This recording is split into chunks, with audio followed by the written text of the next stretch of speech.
Bonjour à vous, passionnés d'intelligence artificielle. Votre hôte Jean-François Sénéchal, bienvenue à IA Café. Écoutez, c'est la pause des fêtes, mais votre hôte ne chôme pas. En fait, on m'a invité à Radio-Canada pour une courte chronique pour parler d'intelligence artificielle et d'art. Donc, IAR, c'est l'expression que nous avions utilisée ici à IA Café.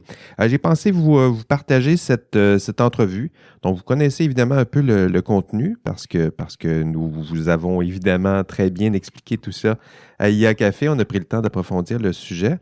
Mais je souhaitais justement que vous soyez témoin du ton, du contenu qui percole jusque dans les grands médias. Hein, vous nous suivez depuis le début de cette enquête, puis c'est intéressant que vous voyez maintenant comment que ça percole dans les médias.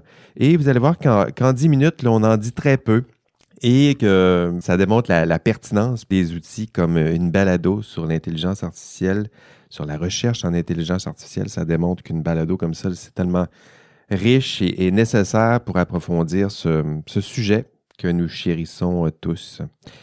Allez, bonne écoute.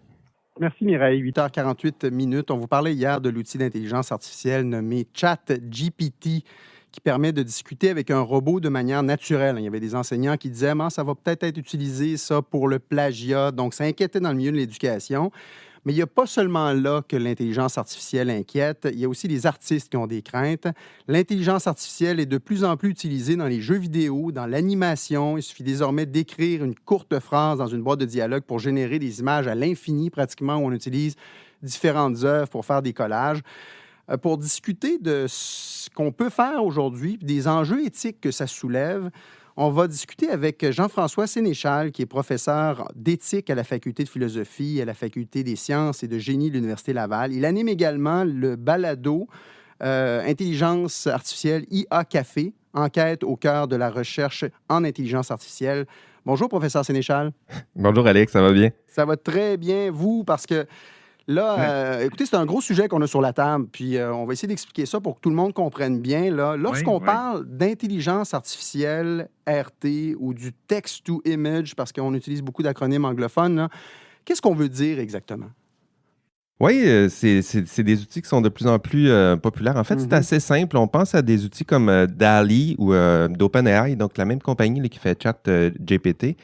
Puis Midjourney, qui sont une compagnie là, qui est du même nom que l'outil en question. C'est des outils assez simples. Je sais que l'intelligence artificielle, là, ça peut paraître compliqué. Là, en fait, c'est compliqué si vous décidez de lever le capot puis de regarder ce qui se cache sous le capot, la mécanique de tout ça. Mais pour l'utilisateur, là, c'est assez simple. Si vous allez sur DALL-E, par exemple, vous lui dites...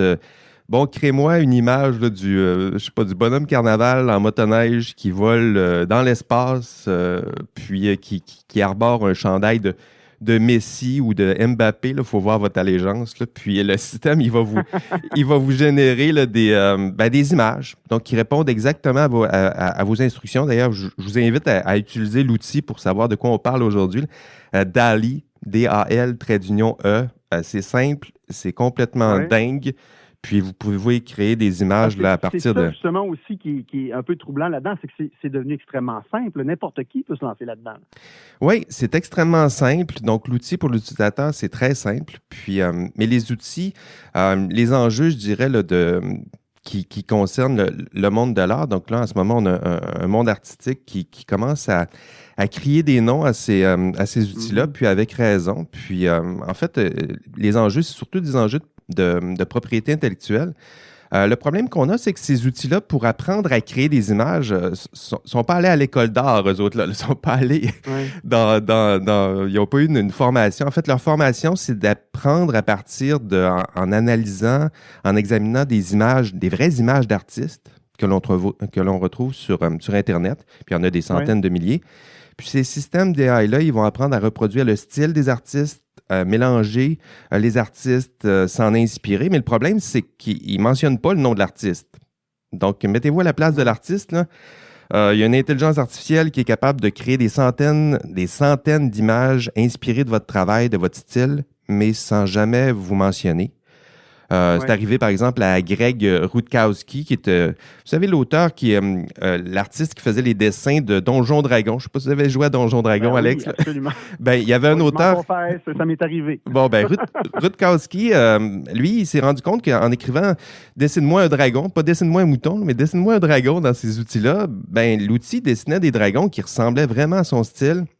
Donc, Uh-huh. inspiré de son travail, c'est sûr, c'est un travail inspirant, là, mais jamais c'était fait mention de Rutkowski. Puis Rutkowski s'est mis à crier dans les médias, ben là, ça n'a aucun sens. Là, on dessine mes dragons, on vend peut-être mes Ouais. dragons, puis on ne me donne pas le droit d'auteur. Qu'est-ce que Juste pour qu'on mette ça en perspective, si un artiste s'inspire d'un autre artiste avec sa plume, là, avec sa peinture, comment ça va fonctionner? En quoi l'enjeu est différent cette fois-ci, vous diriez, par rapport à l'intelligence artificielle? Oui, c'est vrai que c'est une belle comparaison. Puis c'est toujours délicat. Là, on ne rentrera pas dans les détails. Je ne suis Mhm. pas juriste non plus. Mais les principes sont toujours les mêmes là, en matière de droit d'auteur. Tu as le principe de transparence. Donc, s'assurer que les créateurs qui participent au processus de création soient connus, reconnus. Donc, si je prends un bout de votre chanson pour faire de l'échantillonnage, au moins, il faut laisser des traces de tout ça. Ouais. Donc, on reconnaisse la contribution. Puis l'autre principe, donc transparence, l'autre, c'est proportionnalité. Donc, que chacun des créateurs, créatrices puisse réclamer une partie des droits, mais en proportion avec leur contribution. Donc, si je contribue un peu, je veux avoir une petite contribution. Même si elle est minime, j'en veux une.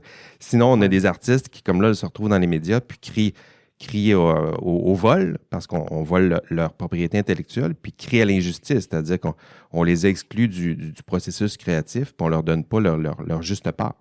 Est-ce que les artisans de ces logiciels d'intelligence artificielle-là sont au fait de ces récriminations? Est-ce qu'on prend ça en considération dans le développement des logiciels?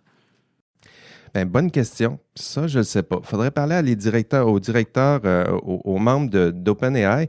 Mais typiquement, les intelligences artificielles, comme avec n'importe quelle technologie, c'est important qu'elles s'ancrent, qu'elles créent des liens avec le milieu, qu'elles souhaitent transformer. Donc ça, je ne sais pas dans quelle Mhm. mesure ces artistes-là ont été consultés, mais c'est sûr que pour certains d'entre eux, ça ne fait pas du tout leur affaire. Mais il faut voir que pour d'autres artistes aussi, il y a quand même un potentiel immense là, derrière tout ça. Imaginez un artiste, puis il y en a, là, c'est sûr que si c'est moi qui utilise l'outil, c'est pas très pérenne comme travail. Moi, je fais juste écrire des Ouais. mots, puis ça me génère des images.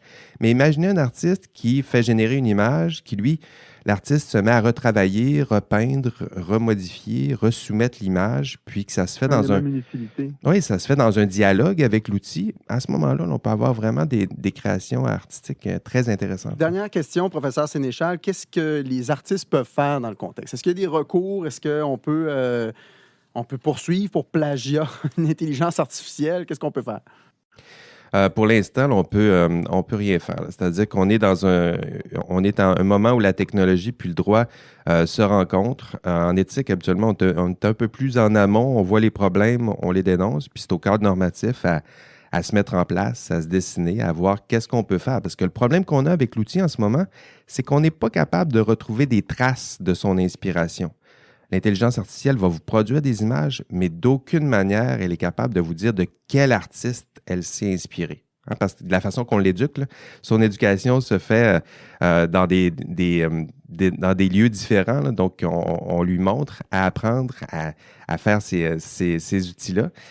Donc, apprendre à créer ça. Mais pour produire les images, c'est un autre outil qui le fait. Donc, on n'est jamais capable de retrouver la trace de quel artiste elle s'est inspirée. Puis ça, pour l'instant, là, on parlait du principe de transparence, ça reste technologiquement difficile à mettre en place, s'assurer Ouais. qu'on puisse retrouver une trace jusqu'à l'artiste pour éventuellement peut-être lui redonner sa juste part.